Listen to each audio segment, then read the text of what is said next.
A ver, un momentito, voy a grabar. Mm,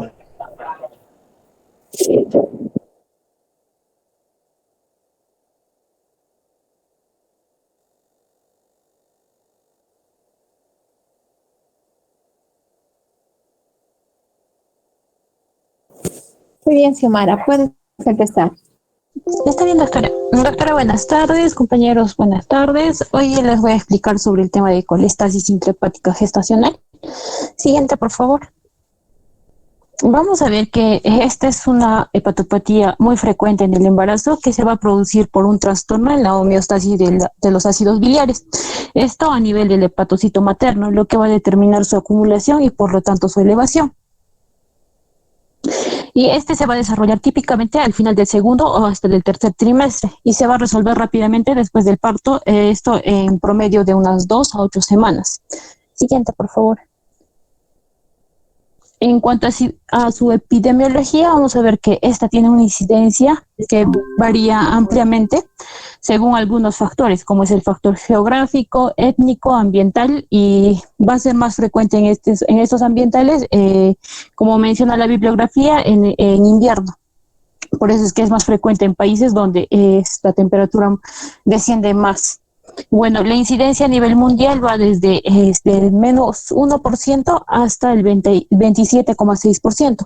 Y las variaciones geográficas pueden reflejar algunas diferencias en la susceptibilidad entre los grupos étnicos. Y en Europa nos mencionan que va a ser menor de 1,5%, como por ejemplo en el Reino Unido va a ser del 0,7%. En los Estados Unidos llega a tasas que van a oscilar entre el 0,32% en Connecticut y 5,6% en una población hispana residente en Los Ángeles. En esta población se hizo estudios, por eso se llegó a esta conclusión del 5,6%. En poblaciones asiáticas indias y asiáticas pakistaníes, la incidencia va a llegar de 1,2 al 1,5. Y en Sudamérica va a presentar mayor incidencia en Chile y en Bolivia, que va a oscilar del 5 al 15%.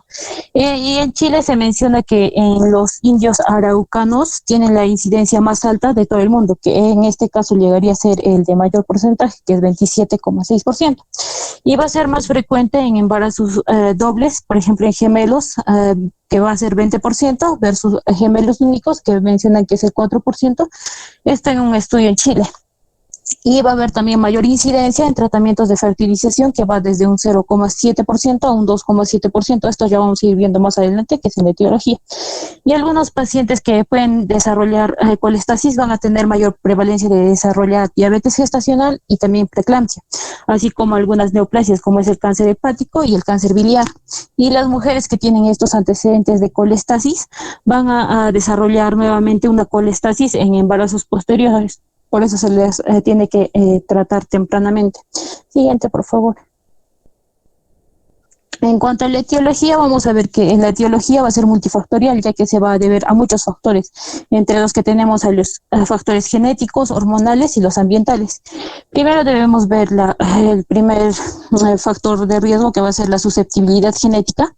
Esta va a estar respaldada por evidencias de agrupaciones familiares nos indican que existe mayor riesgo en parientes de primer grado, así como va a haber mayor riesgo en algunos grupos étnicos, que pueden llegar al 60 al 70%. Y aquí tenemos un gen que va a ser comprometido, que es el gen ABCB4, que va a ser la proteína de unión de trifosfatoadenosina de la subfamilia B y el miembro 4. Este va a codificar la proteína 3 de resistencia a múltiples fármacos, que es el MDR3, que va a ser un traslocador de los fosfolípidos canaliculares. Y este gen va a ser el principal involucrado en el subtipo de las colestasis intrahepáticas familiares progresivas, que se van a denominar como la PFIC3. También va a existir otras mutaciones que van a codificar proteínas que transportan a nivel hepatocelular y a la parte colangiocítica, que van a estar involucradas en el transporte de los ácidos biliares y su excreción, como aquí tenemos, ¿no?, el ABCB11, el ATP8B1, el ABCC2, el NR1H4. Estos son algunos por mencionar, pero en la bibliografía menciona incluso que existen más genes de este tipo. Bueno, en cuanto a los factores hormonales, vamos a ver que se va a conocer la elevación de los estrógenos, en este caso el 17 beta-glucuronido de estradiol, la progesterona y los metabolitos sulfatados, en este caso la PM4 sulfato, que podrían interferir también en el transporte y la excreción biliar, ya que tienen capacidad de saturar los sistemas de transporte que se involucran en todo ese sistema. Por lo tanto, van a adquirir una marcada acción procolestática y según el pico hormonal y la aparición de esta patología, se puede mencionar que es, ¿no?, en el segundo y en el tercer trimestre. La colestasis también se va a resolverse después de una expulsión de la placenta, ya que esta va a ser una fuente importante de la producción de estrógenos, esto durante la segunda y el tercer trimestre. Y algunos ensayos aleatorizados, controlados, con el comprobato de hidroxiprogesterona, o más llamada Makena, va a describir una incidencia de hasta el 8% de prurito en mujeres tratadas, así como que también presentan ictericia o pueden presentaron algún tumor hepático. Y esto para qué se utiliza en este caso es para tratar el parto prematuro. Otro factor de riesgo que tenemos aquí es los factores ambientales. Aquí encontramos el déficit de selenio. Este va a ser un cofactor de la glutatión peroxidasa, que este va a ser un antioxidante, y su déficit va a causar, junto a un estímulo estrogénico, el estrés oxidativo, lo que va a aumentar también la colestasis. Y también se mencionan los niveles bajos de vitamina D por falta de exposición al sol, el déficit de endotoxinas bacterianas, las enfermedades hepáticas subyacentes, como un pequeño grupo de mujeres con colestasis que puede presentar alguna enfermedad subyacente como la hepatitis C o la cirrosis hepática, o en este caso la cirrosis hepática no va a ser alcohólica. También se menciona la fibrosis progresiva. Siguiente, por favor. Bueno, en cuanto a la fisiopatología, vamos a tener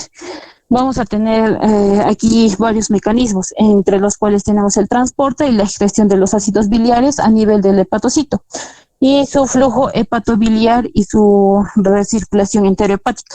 Y para lo cual debemos recordar, ¿no?, que en el hígado se van a producir los ácidos biliares que van a excretarse a través de los ductos biliares, y a la bilis que se va a verter hacia el colédoco y hacia el duodeno, donde los ácidos biliares van a proporcionar la absorción de grasas y de vitaminas liposolubles. Y tenemos que tener en cuenta también que en el duodeno, por acción de las bacterias anaerobias intestinales, los ácidos biliares se van a conjugar y la mayor parte de estos van a ser reabsorbidos nuevamente hacia el intestino y van a recircular nuevamente por el circuito enterohepático, y el resto va a ser eliminado por las heces. O también va a existir una circulación de los ácidos biliares libres y va a conjugarse luego con la glicina y la taurina. Y vamos a ver que el pool de ácidos biliares va a llegar a ser de 3 a 5 gramos y van a circular en una ruta enterohepática de hasta unas 10 veces en el día. Y tenemos que recordar también que los ácidos biliares van a circular por todo el hepatocito y el colangiocito a través de las bombas transportadoras, y estas van a ser las que se van a alterar, ya que van a ser membranas impermeables y que en su ingreso desde los sinusoides hepáticos hacia el hepatocito van a participar, por ejemplo, en este caso, la bomba cotransportador sodio taurocolato, que va a ser la NTCP, como la vía principal, y la exportación de ácidos biliares se va a realizar a través de una bomba exportadora de sales biliares, en este caso que se simplifica en la BSP, además de otras proteínas transportadoras que se van a involucrar, como es la flipasa. Esta va a ayudar a la fosfatidilcerina, que va a captar la fosfatidilcerina desde la vía canalicular al hepatocito. Y, por ejemplo, aquí les mencionaba, ¿no?, en la etiología, la MDR3, que esta proteína va a ser de la proteína de resistencia multidroga 3, que también va a eliminar esta fosfatidilactina hacia la vía canalicular. Todas son proteínas transportadoras que aquí es principalmente lo que se afecta, ¿no?, su función, porque llega a alterarse todo su transporte. Y dentro de los hepatocitos también va a existir un receptor intranuclear que es la FXR, o que es el receptor farsenoide X. Este va a estar encargado de la autorregulación del nivel de los ácidos biliares, esto dentro del hepatocito. Y cuando se va a ver afectado alguno de todos esos transportadores ya mencionados, va a aumentar los niveles de ácidos biliares intracelulares, lo que va a provocar al hepatocito un estrés oxidativo, lo que también va a realizar cambios en el metabolismo celular y va a acabar con la muerte celular y por lo tanto va a ocurrir una apoptosis. También va a provocar una regurgitación de los ácidos biliares desde el hepatocito a la sangre, lo que va a producir también un incremento y una deficiencia de la bilis en el intestino. Y como ya les había explicado en la etiología, los niveles altos de las hormonas y los metabolitos van a afectar el transporte de todos estos ácidos biliares, como los estrógenos, que van a afectar la actividad, en este caso, de la FXR o del receptor farsenoide X y de la bomba exportadora de sales biliares. Y la progesterona va a impactar principalmente sobre la bomba cotransportador sodio taurocolato y la bomba exportadora de sales biliares. Siguiente, por favor. Bueno, en cuanto a las manifestaciones clínicas, vamos a ver que usualmente se va a manifestar durante finales del segundo trimestre o tercer trimestre, como ya les iba mencionando, posterior a las 25 semanas, con un pico que puede llegar a la semana 30. Sin embargo, se han reportado también muchos casos que pueden ocurrir incluso antes de las 8 semanas de embarazo. Y se va a caracterizar principalmente por prurito intenso, pero que va a ser en ausencia de lesiones cutáneas. Y este prurito se va a describirse como de inicio y predominio en palmas y plantas, luego va a pasar a las extremidades y por último puede llegar al tronco y a la cara. Y este se va a incrementar principalmente por la noche y típicamente se va a volver más severo a medida que la enfermedad progrese o el embarazo también avance. Pero el prurito va a continuar siendo intenso en manos y en pies, en las plantas de los pies y en las palmas de las manos. Y cuando la enfermedad va a progresar, puede ocurrir algunos cambios secundarios ya en la piel debido al rascado. Y esto en este caso se pueden verse coriaciones o algunos nódulos pruriginosos severos. También puede acompañarse de ictericia en grados variables, puede causar también dolor en el cuadrante superior derecho, puede también presentar náuseas, falta de apetito, falta de sueño o hasta esteatorrea. También pueden tener síntomas sistémicos que incluyen, por ejemplo, que la paciente refiera orina oscura o heces pálidas. Siguiente, por favor.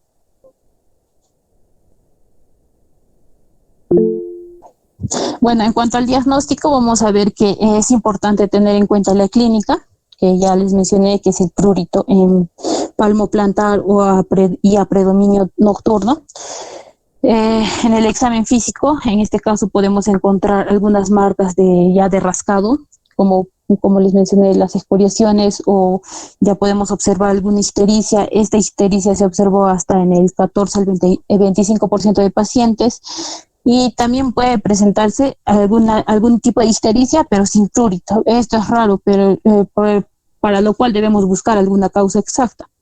También debemos hacer exámenes de laboratorio. Aquí tenemos el aumento de la concentración sérica total de ácidos biliares.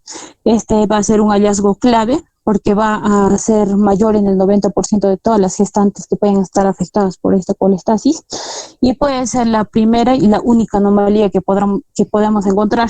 Y podemos también tomarle aminotransferasas séricas. Estas van a estar elevadas también en un 60% de todos los casos, que suele ser menos de 2 veces el límite superior de lo normal, pero puede alcanzar valores mucho mayores, superiores a las 1000 unidades por litro.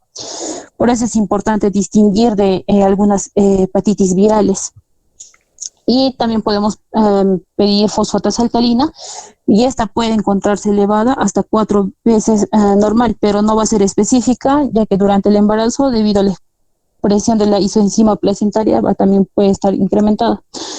Luego tenemos a las concentraciones de bilirrubina total y directa. Estas van a estar elevadas en un 25% de los casos, y los niveles de bilirrubina total rara vez pueden superar los 6 miligramos por decilitro. Y en cuanto a las concentraciones de séricas de gamma-glutamil transpeptidasa, van a ser normales o pueden también encontrarse moderadamente elevadas. Y el tiempo de protrombina suele ser normal, y si se prolonga va a ser secundaria ya alguna deficiencia, por ejemplo, de la vitamina K o por alguna mala absorción de grasas. También se puede realizar una ultrasonografía. Bueno, no está tan asociada, pero se le puede pedir para ver los conductos biliares que no estén dilatados o que el parénquima esté normal.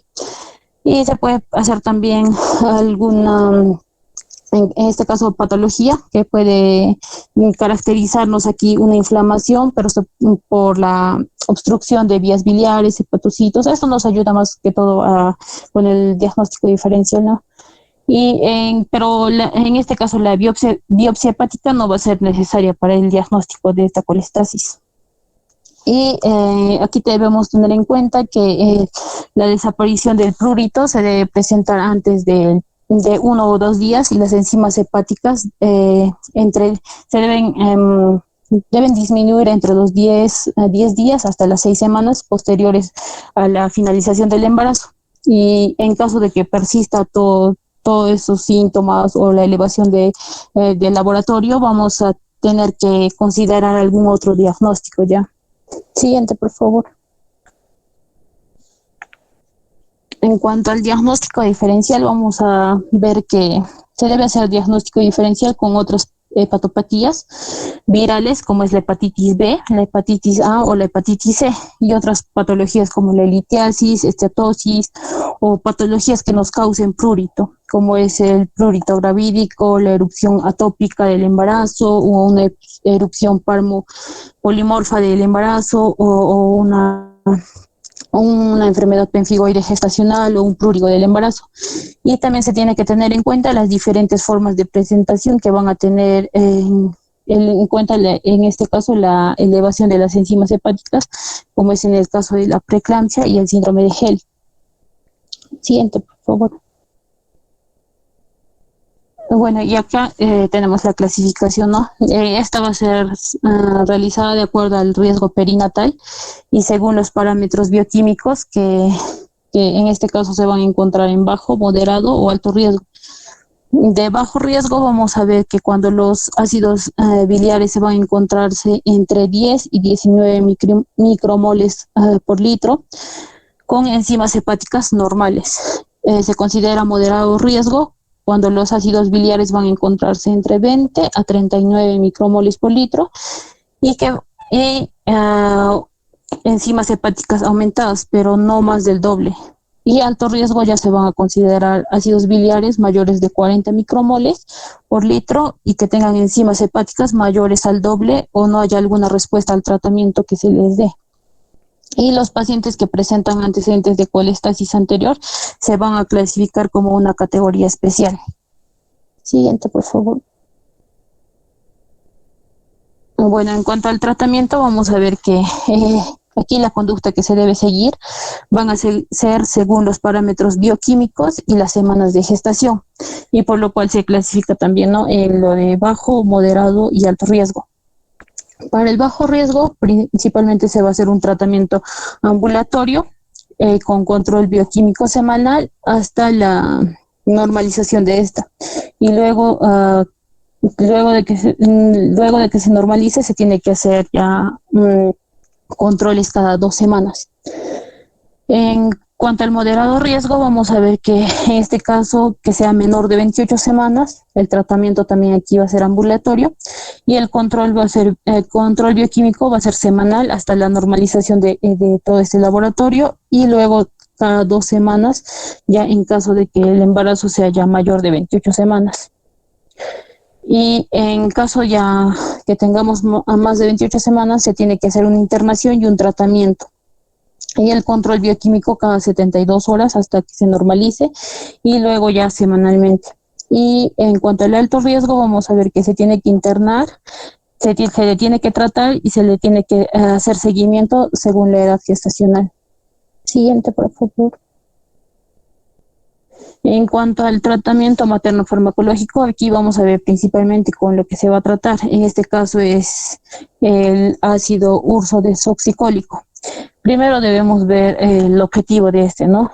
En este caso va a ser el de disminuir todos los síntomas, como es el prurito, además de que se tiene que prevenir también algunas complicaciones perinatales, como el sufrimiento fetal agudo o la muerte fetal súbita.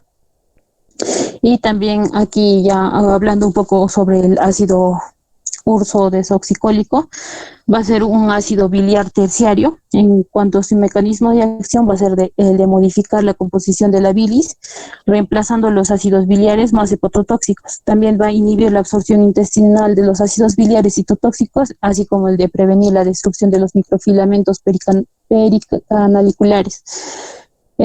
También va a disminuir todos los ácidos biliares y las transaminasas, va a revertir también el debilitado transporte de los ácidos biliares en el trofoblasto del lado fetal, lo que va a mejorar también una barrera de los ácidos biliares y los metabolitos sulfatados de la progesterona a nivel placentario.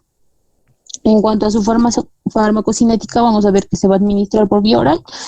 Va a tener una absorción de hasta el 9% en el intestino delgado, una conjugación con glicina o taurina a nivel hepático y una excreción por la orina y con ácido litocólico por las heces. En este caso se inicia tratamiento médico con 12 a 15 miligramos por kilogramo día, con una dosis promedio de 900 miligramos por día y una dosis máxima de 1.200 miligramos por día. Esto con un nivel de evidencia 1 y recomendación A. Algunos efectos adversos que aquí podemos observar es de náuseas, diarreas, estreñimiento y hasta dispepsia. Y algunas contraindicaciones vamos a tener la hipersensibilidad, la oclusión del tracto biliar, los cólicos biliares frecuentes y hasta una úlcera gástrica duodenal. Siguiente, por favor. Como segundo tratamiento podemos tener a los antihistamínicos, en este caso de primera generación, como la dexclorfeniramina, está en dosis de 2 comprimidos día, o puede utilizarse antihistamínicos de segunda generación, como es la loratadina, de 1 comprimido por día. Estos pero se tiene que tener en cuenta porque son categoría 3 de la FDA para embarazadas. Luego se puede utilizar corticoides, esto para la maduración pulmonar fetal con betametasona de 12 miligramos intramuscular en 2 dosis, o dexametasona 4 miligramos cada 8 horas intramuscular en 6 dosis. Esto entre las semanas 24 y 36. Y se puede dar una segunda ronda de estas dosis, pero si persiste el riesgo de prematurez, pero siempre y cuando sean menores de 34 semanas y cuando no haya pasado o cuando haya pasado ya más de 15 días de la primera dosis de estos corticoides. Luego se puede dar una dieta hepatoprotectora que sea baja en grasas o sin condimentos. Siguiente, por favor. En cuanto a las complicaciones, vamos a ver que en este caso se mostró que un nivel de ácidos biliares de más de 40 se va a relacionar con 4 veces más riesgo de parto pretérmino y presencia de meconio. Y el riesgo fetal va a aumentar de hasta 1 a 2% por cada micromol que va a superar este valor. Y la prevalencia de parto pretérmino se va a estimarse hasta un 30% por un incremento en la expresión de los receptores de oxitocina miometriales, que van a ser mediados por los ácidos biliares. Y los ácidos biliares van a actuar como agentes vasoconstrictores en forma aguda a nivel vascular placentario, y este va a verse afectado en concentraciones dependientes. También se ha observado que en neonatos con aspiración intrauterina de meconio van a presentar infartos pulmonares, subpleurales, esto por vasoconstricción de las arterias preacinares. Y en cuanto al distrés respiratorio, vamos a ver que el neonato va a estar, este distrés respiratorio va a estar más asociado con la prematurez, que puede ser espontánea o iatrogénica. Y este distrés se da por injuria pulmonar directa, por acción de los ácidos biliares, así como el edema y la neumonitis, que también tienen que ver con el meconio, ya que va a aumentar la secreción de endotelina. Esta endotelina, como ya sabemos, va a ser un vasoconstrictor, lo que también puede causar una resistencia vascular pulmonar. Otra complicación aquí muy importante que tenemos que tener en cuenta es la mortalidad fetal. Según la bibliografía, menciona que disminuyó de un 15 a un 3% con el manejo activo de esta patología. Y la mayoría de estas muertes va a ocurrir en gestaciones que sean menores de 37 semanas. Y aquí también nos menciona que la fisiopatología de esta muerte fetal va a ser poco conocida, pero se dice que puede estar más relacionada con el desarrollo repentino de una arritmia fetal o un vasoespasmo de los vasos superficiales coriónicos de la placenta, lo que va a inducir a los niveles elevados de ácido, lo que es conducido por la elevación de los ácidos biliares. Y algunas complicaciones concomitantes como la diabetes gestacional o la preeclampsia también pueden desempeñar un papel muy importante en esta muerte fetal. Algunas complicaciones maternas a largo plazo vamos a tener que, por ejemplo, se observaron en estos casos litiasis biliar, colecistitis, pancreatitis, hasta una cirrosis no alcohólica. Y algunas complicaciones de algunos niños a largo plazo. Aquí se dice que niños nacidos de mujeres con colestasis gestacional van a tener mayor riesgo de tener ya un índice de masa corporal elevado y hasta de presentar dislipidemia, esto a una edad de promedio de 16 años. Siguiente, por favor. En cuanto al seguimiento y conducta, vamos a ver que en colestasis de alto riesgo, si el embarazo va a ser menor de 34 semanas y con el tratamiento va a mejorar, se le tiene que dar de alta y se le tiene que realizar un seguimiento ambulatorio. Pero si en cambio no mejora y aumenta la dosis, se le tiene que aumentar la dosis del ácido ursodesoxicólico. Y se tiene que evaluar también la maduración pulmonar, y esto para la posibilidad de poder interrumpir el embarazo. Y si es mayor de 34 semanas, se tiene que ya observar, y si se observa una mejoría clínica y laboratorial, se tiene que observar, ¿no?, una mejoría hasta las 37 semanas para luego ya ver si se le puede interrumpir el embarazo. Luego tenemos el moderado riesgo. Aquí se tiene que tener en cuenta si es menor de 28 semanas. En este caso el tratamiento también va a ser ambulatorio y el control va a ser semanal.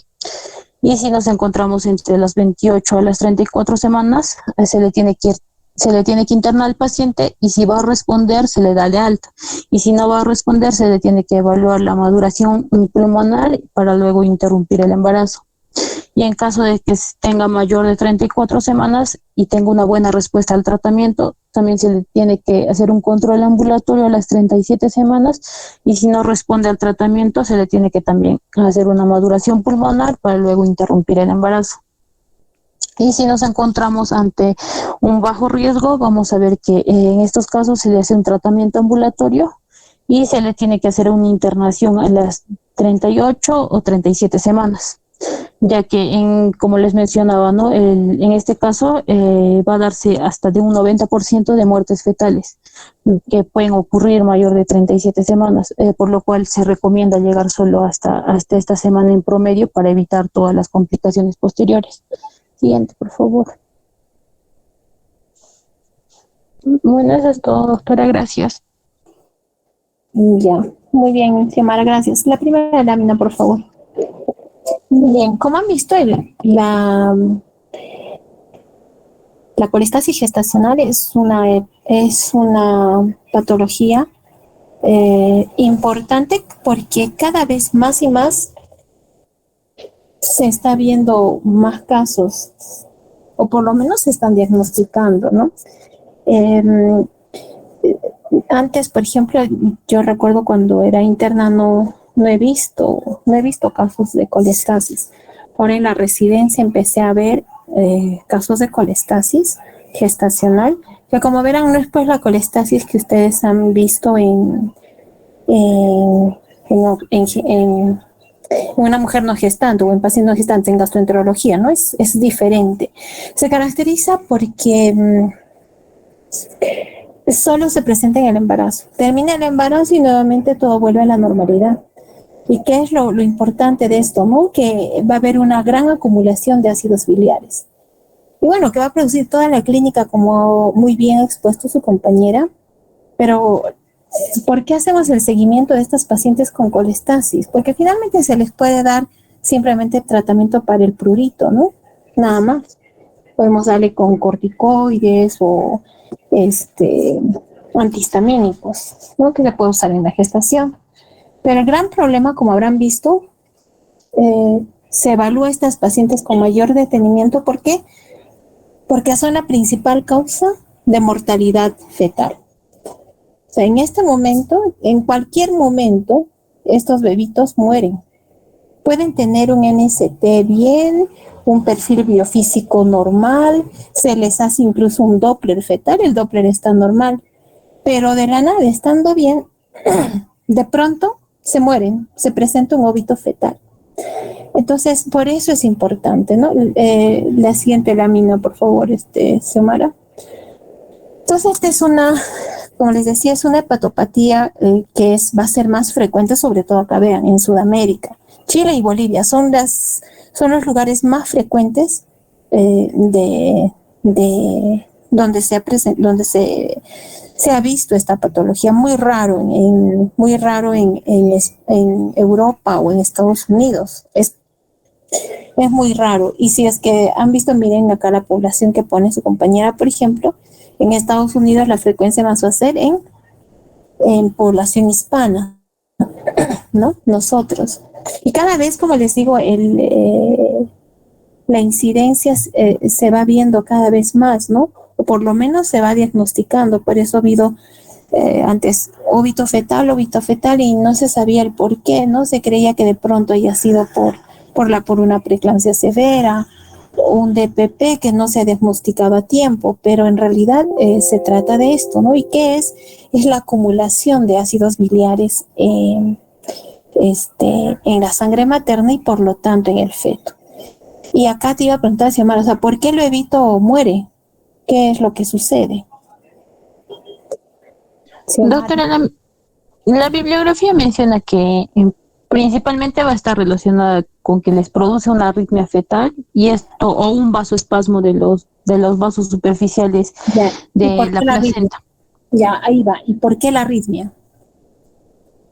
Se lo menciona, doctora, porque por los niveles elevados de los ácidos biliares, porque estos al pasar la placenta se van a acumularse en mayor cantidad y es principalmente por lo que menciona, doctora.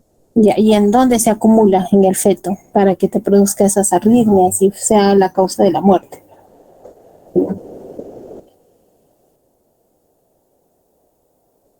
Doctora, solo mencionan en el compartimento fetal, no mencionan exactamente.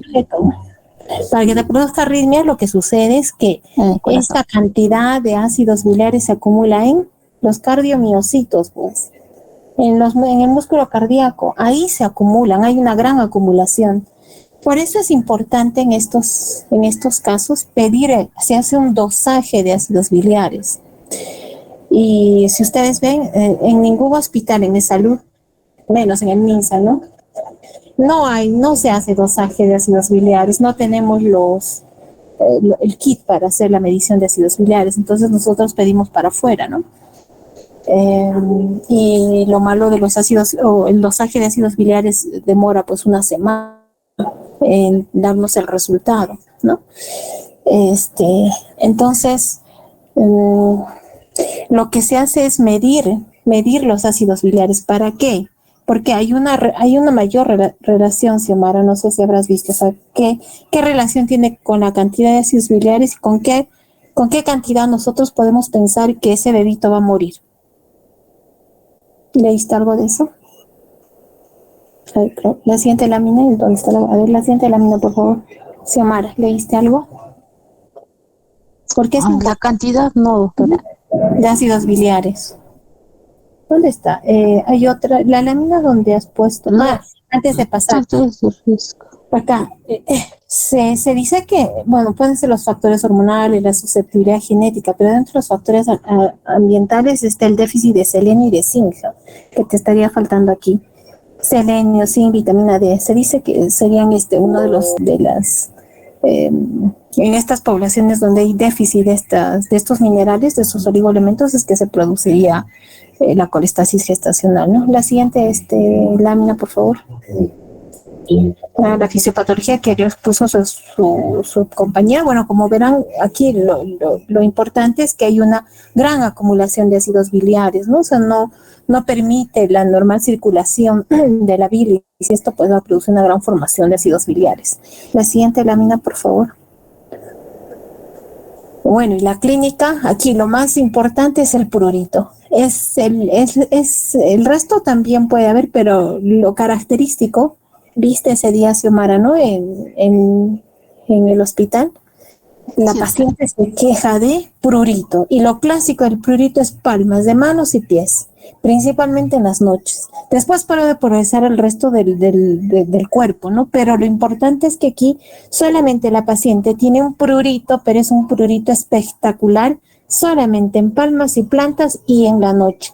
Después, a medida de que va aumentando la cantidad de ácidos biliares, ese prurito es intenso no solamente en manos y pies, sino en todo el cuerpo, ¿no? Y claro, que es más a predominio en la noche, es más molestoso en la noche, pero también durante el día ellas ya están intranquilas, ¿no? Y eso es lo que les incomoda a la paciente. Pero fuera de este prurito, o sea, lo más importante es pues que estos bebitos pueden morir. La siguiente. ¿Por qué? Porque acá ha puesto su compañera y no. ¿Dónde está el dosaje de ácidos biliares? Acá has puesto un corte de más de 10, ya. Pero creo que es en la siguiente, no sé si he visto. La siguiente. No has puesto. Ya. Entonces, la anterior, por favor. Doctora, está en la clasificación, ahí lo clasifican según los micromoles. Pasa la clasificación entonces. Aquí, ¿no? Aquí es importante el dosaje de los ácidos biliares. ¿Por qué? Porque, ¿qué es lo que para qué hacemos el dosaje de ácidos biliares? O sea, no solamente nos sirve para decir que está alto y que probablemente tenga colestasis gestacional, ¿no? O sea, no solamente nos sirve para eso, sino sobre todo para el manejo.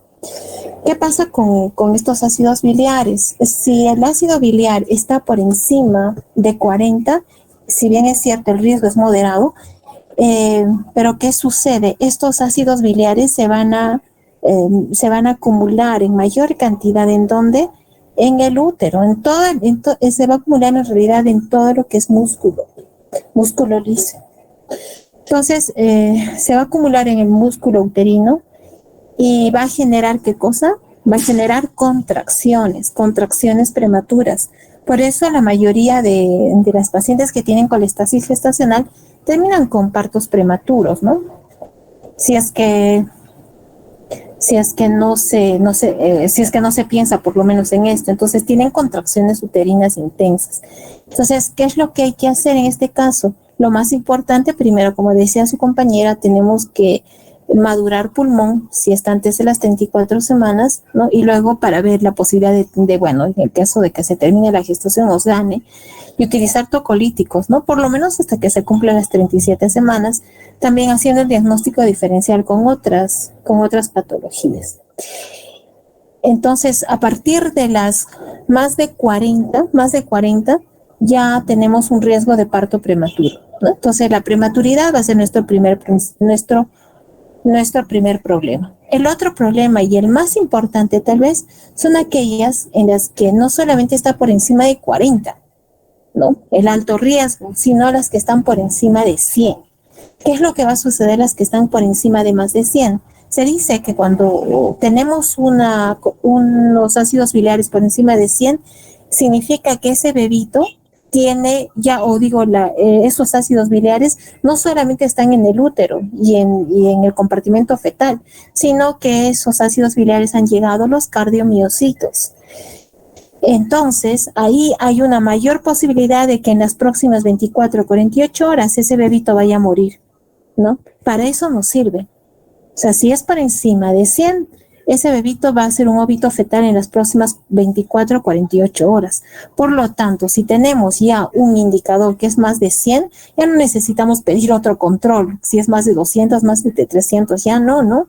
Si tenemos más de 100 ácidos biliares, tenemos que terminar el embarazo lo más pronto posible, en las próximas 48 horas por lo menos, con un seguimiento estricto, con un monitoreo fetal.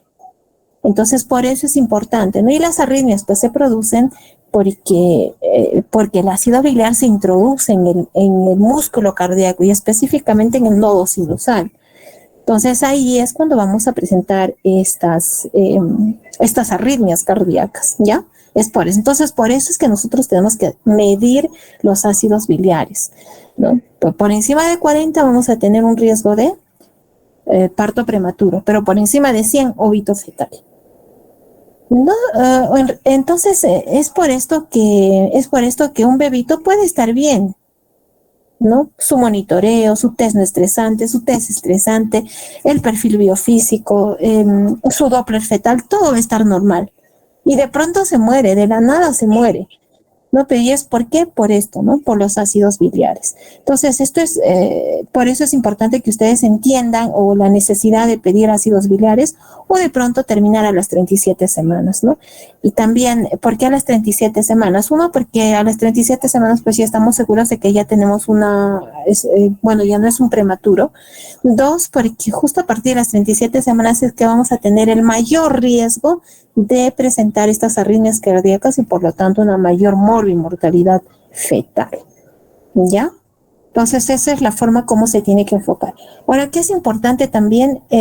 Pusiste diagnósticos diferenciales, por favor. ¿Dónde está? En el diagnóstico diferencial es importante hacer el diagnóstico diferencial con otras enfermedades. Aparte de la hepatitis, todo esto, ¿no? Las más importantes tal vez serían la preeclampsia, porque comparte muchas, va a compartir mucha similitud con la preeclampsia. El perfil hepático va a estar alterado, DHL puede estar alterado, las plaquetas también pueden estar disminuidas. Entonces tenemos que hacer con la preeclampsia, es una de las más importantes que tenemos que hacer el diagnóstico diferencial, ¿no? ¿Con quién más? Es el hígado graso. El hígado graso también es una catástrofe en la gestación. ¿Por qué? Porque el hígado graso nos va a llevar a una muerte inminente. Entonces es importante también hacer el diagnóstico diferencial con hígado graso en la gestante, y que es igual que la colestasis gestacional, solo se presenta en la gestación. Y aquí pues va a haber una gran alteración metabólica con hipoglicemia, con alteración pancreática, ¿no? Y que esta también es fulminante, no solamente para el feto, sino para la madre, ¿no? En cambio, la colestasis gestacional es para el feto, ¿no? La principal complicación va a ser en el feto, porque total, en la mamá el prurito, bueno, se puede aguantar claro que es insoportable, pero no es el mayor problema, ¿no? Sino el mayor problema es que en cualquier momento ese bebito va a morir. Por eso es importante a una paciente ya hospitalizarla, sobre todo si tenemos por encima de 40, tenemos ácidos biliares, hay que hospitalizar a ese paciente, ¿no? Y volver a pedir ácidos biliares hasta que esté por encima de 100. Si está por encima de 100, ya interrumpir definitivamente el embarazo, no por la alta mortalidad fetal, ¿sí? Por el óbito fetal. Y bueno, con las otras enfermedades también dermatológicas como el prurito, el prurigo, que solamente se presenta en el embarazo. Hay un montón de erupciones, ¿no? Pero de acá de todo, lo más importante es pues el hígado graso y la preeclampsia, ¿no? Son las dos patologías más importantes con las que tenemos que hacer el diagnóstico diferencial, ¿no? Y para poder actuar lo más pronto posible. Bien, muy bien, gracias, Xiomara. Este es un tema muy importante, es interesante conocerlo porque, como les decía, cada vez más y más se están viendo en los hospitales problemas de colestasis gestacional. Bien. Bien, su compañero, por favor. Gracias, Omar. A ver, jóvenes, si hay alguna pregunta antes de pasar a la siguiente exposición. Bien, entonces vamos a pasar a las enfermedades de transmisión sexual. Su compañera Luna Vivanco, por favor, para que pueda empezar con la exposición. Buenas tardes, doctora. ¿Se me logra escuchar? Sí, puedes empezar. Ya, bueno, les voy a hablar en esta oportunidad sobre lo que son las enfermedades del embarazo, pero antes de ello vamos a tener que tener una pequeña introducción. Primero tenemos que hablar del término de lo que es transmisión vertical. Entonces, esto va a incluir todo lo que es la transmisión de un agente infeccioso a través de lo que es la placenta, el canal de parto, ya sea durante el trabajo de parto o en el mismo parto, y también lo que es la lactancia. Entonces, ya teniendo estos términos, vamos a pasar a otro que es el color del flujo. Como sabemos, todas las mujeres que están en edad reproductiva van a tener lo que es un flujo, que normalmente es un flujo incoloro, y eso normalmente va a variar de acuerdo a lo que es la ovulación, y va a cambiar, por ejemplo, principalmente lo que es su elasticidad. Luego ya vamos a tener otros tipos de anormalidades, que esto principalmente nos va a hacer pensar que la paciente, que la persona tiene algún tipo de alteración, principalmente de tipo infeccioso. Entonces vamos a ver que, por ejemplo, una infección que sea blanca, grumosa, como si fuera leche cortada o requesón, esto va a ser muy indicativo de, por ejemplo, lo que es cándida. También tenemos un flujo verdoso amarillento y que ese también presenta lo que es dolor al orinar y dispareunia. Podemos sospechar entre clamidia y gonorrea. Otro que, por ejemplo, si encontramos un flujo grisáceo con un olor a pescado y que en algunos casos puede llegar a ser espumoso, podríamos sospechar lo que es vaginosis bacteriana. En el caso de que encontremos un flujo espumoso de un color verde o un gris intenso y que también sea pruriginoso y tenga un olor maloliente, podríamos sospechar de lo que es tricomoniasis. Y otro que es el sangrado vaginal normal, que puede ser un sangrado intermenstrual. Ya, ahora vamos a comenzar con una enfermedad, por la enfermedad de la clamidia. Vamos a ver que su agente etiológico va a ser lo que es la Clamidia trachomatis. Este va a ser una bacteria. Entonces vamos a ver que los factores de riesgo principalmente van a ser personas sexualmente activas, que la persona tenga múltiples compañeros sexuales, que tenga relaciones sexuales sin preservativo, y se vio que hay una alta prevalencia entre las mujeres que tienen 15 a 25 años. Y en caso de que, por ejemplo, tengamos la sospecha de que haya, por ejemplo, una paciente que tenga clamidia, mayor de este rango de edad, tenemos que asociarle también lo que es el factor de que la persona tiene múltiples parejas sexuales. Bueno, los signos y síntomas que vamos a encontrar en la clamidia va a ser la disuria, la dispareumia, el olor, el ardor, el prurito, una secreción verdosa o amarillenta, como había hablado previamente, y también podríamos encontrar lo que es bartolinitis, que en este caso va a ser la inflamación de lo que son las glándulas de Bartolino, y eso principalmente se da pues, por lo que es un agente infeccioso, entonces podemos encontrar esto. Y para realizar lo que es el diagnóstico, se pueden utilizar pruebas de tinción de la muestra del exudado y también la prueba de Lisa. En el tratamiento vamos a ver que el tratamiento de elección va a ser un gramo de acitromicina en una dosis única. En este caso también podríamos utilizar otras alternativas que son 500 miligramos de amoxicilina.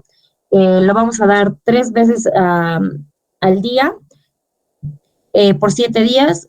O también tenemos otra alternativa que es la eritromicina base, que damos 500 miligramos 4 veces al día por 7 días.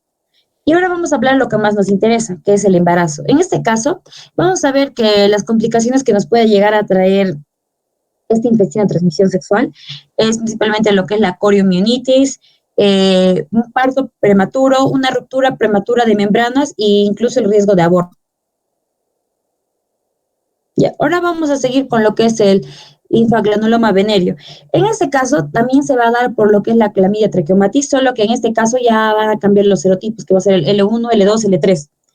Y vamos a tener los mismos factores de riesgo, que son personas sexualmente activas, múltiples compañeros sexuales, relaciones sexuales sin preservativo, y mujeres también entre 15 a 25 años.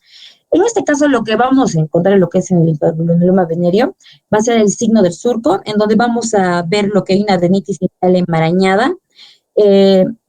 También se puede dar lo que es una esclerosis y fibrosis vulvar, y también va a haber supuración de nódulos. Y en casos ya severos vamos a encontrar lo que es una estenosis rectal. Para el diagnóstico vamos a utilizar lo que es la tinción de muestras de exudado, también lo que puede ser la prueba de Lisa, y en el tratamiento de elección va a ser 500 miligramos de eritromicina, que lo vamos a dar 4 veces por día por 21 días. Y también tenemos lo que es la alternativa, que puede ser 1 gramo de acitromicina vía oral, pero en este caso le vamos a dar 1 por semana durante 21 días, o si no, puede ser 3 semanas, que es prácticamente lo mismo. Ahora vamos a hablar de lo que es la gonorrea. Su etiología va a ser lo que es la Neisseria gonorrea. En los factores de riesgo también vamos a tener los mismos. En signos y síntomas vamos a ver que va a haber una secreción vaginal verdosa o amarillenta. La paciente puede presentar disuria, polacturia y también un exantema en lo que es el perine, en todo lo que es el área vulvar, y que puede extenderse hasta lo que es la parte del ano. Ya para el diagnóstico se va a utilizar lo que es cultivo, que puede ser de secreciones principalmente vaginales. También podemos utilizar el NAT, que es la ampliación de ácido nucleico, y también pruebas rápidas de poco. En este caso, en caso de que tengamos una gonorrea no complicada, vamos a dar lo que es 200 miligramos de la citromicina vía endovenosa, y le vamos a sumar 1 gramo de acitromicina vía oral. En caso que, por ejemplo, tengamos alergia a la ceftriaxona, podemos dar 400 miligramos de cefexima más 1 gramo de acitromicina vía oral, y esto va a ser en una dosis única. Lo que es alergias a cefalosporinas, podemos dar 240 miligramos de gentamicina intramuscular más 2 gramos de acitromicina. Y las complicaciones que puede haber en el embarazo es riesgo de aborto, y en caso de que ya el aborto se haya completado y la paciente no haya sido tratada, la paciente tiene un alto riesgo de tener un aborto séptico. También podemos tener riesgo de coriamnionitis, amenaza de parto pretérmino, ruptura prematura de membranas, una infección postparto, en caso que también no haya sido tratado. Y uno que son los más problemáticos es la transmisión vertical. En este caso se va a dar por lo que es la vía de parto, el canal de parto, en el que el neonato puede tener lo que es la oftalmia neonatal gonocócica, y esto va a ser caracterizado principalmente por cicatrización corneal, perforación ocular y ceguera. Y para sospechar de esto, se va a desarrollar después de entre las 24 y 48 horas después del nacimiento. Antes, no tiene que ver mucho con el tema, antes, si el niño tiene algún tipo de síntoma oftálmico, es más probable que el niño tenga lo que es una conjuntivitis de tipo químico. Ya. Ahora vamos a hablar del herpes genital. Este va a ser de origen viral. Vamos a tener 2 tipos de herpes, lo que es el herpes simple tipo 2 y el herpes simple tipo 1. Vamos a ver que el herpes simple tipo 2 va a ser la mayoría de los casos, más o menos van a ser un 90%, y entre los factores de riesgo son mujeres entre 20 a 40 años, múltiples parejas sexuales, y en este caso también están los inmunodeprimidos principalmente, y dependiendo también cómo va a ser la inmunidad, también va a ser la presentación de lo que son de lo que es la clínica. Ya en signos y síntomas vamos a ver principalmente vesículas vulvares, vaginales y cervicales. Estos van a aparecer ya después de los 2 a 8 días del contacto. El flujo vaginal va a ser acuoso y va a presentar lo que es un prurito intenso, dolor, dispareunia y disuria. Para hacer el diagnóstico vamos a utilizar principalmente lo que es la citología, y también puede haber examen directo de anticuerpos. El tratamiento de elección va a ser aciclovir, 400 miligramos, 3 veces por día, por 7 a 10 días.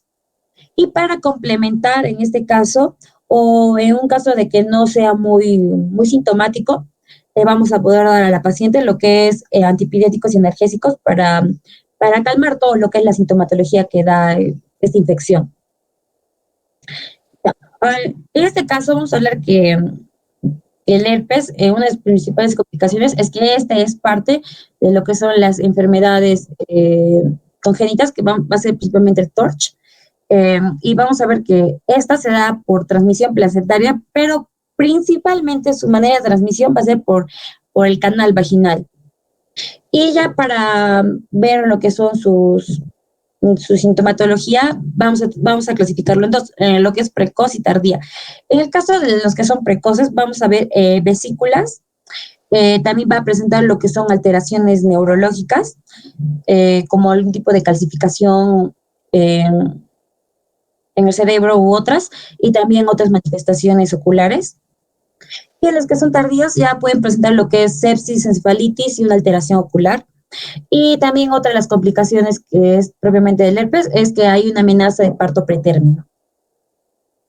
Y ahora del virus del papiloma humano, la etiología va a ser el virus del papiloma humano, que vamos a tener en este caso dos tipos, principalmente vamos a tener subtipos en los que vamos a clasificar en cancerígenas y los que causan condiloma acuminado. En este caso, las cancerígenas van a ser los serotipos 16 y 18, inclusive el 31, y vamos a ver que, por ejemplo, los tipos 6 y 11, los que causan el condiloma acuminado, va a ser lo que ahorita vamos a tocar.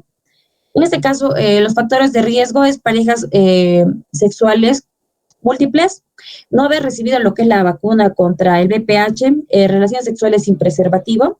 Y también tenemos que tener en cuenta algo, es que aunque también se puede tener relaciones sexuales con preservativos, si la persona no se ha quizás cubierto, se ha cubierto bien lo que son el área de los genitales, y el contagiado quizás tenga lo que es el condiloma acuminado, lo que son las verrugas genitales, la probabilidad de contagio es altísima. Entonces, por eso en este caso, cuando hay una persona que tiene virus del papiloma humano o condiloma acuminado, lo recomendable es utilizar preservativo femenino, ya que este logra cubrir una mayor extensión, lo que son principalmente los labios menores o labios internos.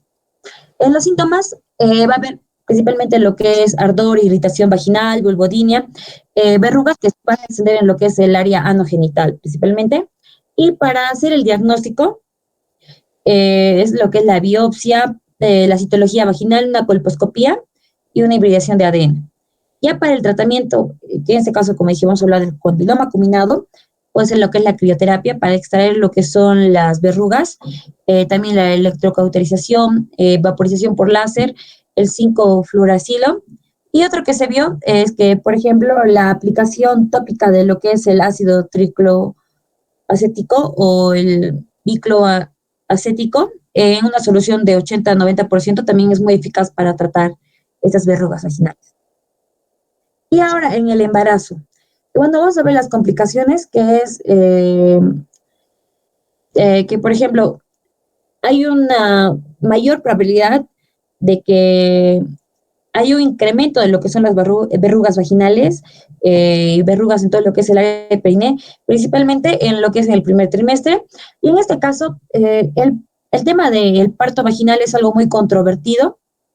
Sin embargo, no es una contradicción al realizarlo, excepto cuando ya se vea que las verrugas están diseminadas en todo lo que es el canal vaginal. Ahí sí ya se va a contraindicar. Pero muy interesante es esto, es cómo reconocer lo que son las verrugas por el virus del papiloma humano, que se puede presentar de distintas maneras, que por ejemplo puede ser el color de la piel, marrón o rosada, pueden haber varias o una en el mismo lugar, y también van a aparecer pequeños trozos de coliflor, y estas van a provocar siempre picazón o prurito. Y ahora vamos a hablar de sífilis. Esto es causado por la bacteria Treponema pallidum. Los factores de riesgo es múltiples parejas sexuales, relaciones sexuales sin protección. Y esto también va a pertenecer a lo que les comenté antes, que es el TORCH. Vamos a ver también lo que son los signos y síntomas. En este caso vamos a clasificarlo principalmente en las fases que va a tener. Por ejemplo, en la primaria vamos a encontrar lo que es una úlcera solitaria, que es esta, en sífilis primaria, una úlcera solitaria, pero en este caso va a ser indolora. Y en caso de que ya la paciente igual se encuentre en lo que es fase primaria y encontremos múltiples úlceras, vamos a sospechar que la paciente es inmunodeprimida. Ya, luego vamos a tener lo que es la fase secundaria, en la que vamos a encontrar irritación de la piel, lesiones en la mucosa, fiebre, inflamación de ganglios, dolor de garganta, puede haber una pérdida irregular del cabello, cefalea, pérdida de peso, dolores musculares, y se va a presentar lo que es el condiloma lata. En este caso ya van a ser múltiples úlceras, que en este caso sí van a ser friables y también van a ser un tanto dolorosas en comparación a lo que es en la fase primaria. Luego ya tenemos lo que es la fase latente, que esto ya es posterior a que ya sean desaparecido lo que son los síntomas, pero aún se tiene lo que es esta carga bacteriana dentro de la persona. Y si esta ya no se trata, vamos a pasar a lo que es la fase terciaria, que ya va a haber una lesión de órganos internos, como lo que es cerebro, nervios, ojos, corazón, vasos sanguíneos, hígado, huesos, articulaciones, donde puede haber tabes dorsal y otros tipos de manifestaciones. Y para el diagnóstico, en este caso comenzamos hablando de mujeres gestantes. El principal método de diagnóstico va a ser las pruebas no treponémicas, donde tenemos el BDRL. En este caso, se les hace a todas las gestantes, y si sale positivo, estas ya van a pasar a una segunda etapa de otro tipo de pruebas, que van a ser las pruebas treponémicas, el FTA ABS, que son por inmunofluorescencia, y lo que es por aglutinación, que es el TPPA. Y en este caso, para que podamos pasar a esto, es que, por ejemplo, saber que estas pruebas treponémicas, una vez que la persona ya está infectada, esas pruebas van a dar positivos toda la vida en comparación a lo que son las pruebas no treponémicas, que eso más se va a basar en dilución. Entonces, esto es principalmente para detectar esto, para descartar ya. Y luego vamos a ver que el tratamiento, principalmente se va a dar por lo que es penicilina G benzatínica. En el caso de que la paciente tenga manifestaciones tempranas, se le va a dar 2,4 millones de unidades internacionales, y también se le va a agregar una dosis adicional a la semana. Y en caso de tardía, también le vamos a dar 2,4 millones de unidades internacionales intramuscular, pero esto ya va a estar semanalmente y le vamos en 3 dosis. También hay otro tipo de alternativas, como lo que es la eritromicina y otras más. Sin embargo, se vieron que estos medicamentos no son muy efectivos para tratar estos casos de sífilis, y especialmente cuando estamos hablando de pacientes gestantes, ya que estos no van a prevenir lo que es la infección congénita. Bueno, aquí también podemos ver lo que son las lesiones secundarias, lo que hay múltiples lesiones en lo que es en el área de las palmas, también en el rostro y en el embarazo. Ya, vamos a ver de que las complicaciones es que principalmente hay una infección transplacentaria. En este caso vamos a presentar lo que es un agrandamiento de placenta. La placenta se va a volver grande, se va a volver y incluso se va a volver mucho más pálida. También el riesgo de hibros fetal, hepatomegalia, esplenomegalia. También hay lesiones en la boca, de piel, genitales y ano, adenopatías y también el riesgo de neumonía. En este caso, para tratar, vamos a tener que en cuenta tener lo que es una ecografía, principalmente si es mayor a 20 semanas y tiene un resultado positivo, se va a tener que tratar. Ya, luego vamos a ver lo que es sífilis congénita, temprana o precoz, y lo que es la tardía. En este caso, el punto de cómo lo vamos a separar es que la precoz o la temprana va a aparecer desde el momento del nacimiento hasta los 2 años, mientras que la tardía va a aparecer después de los 2 años de vida.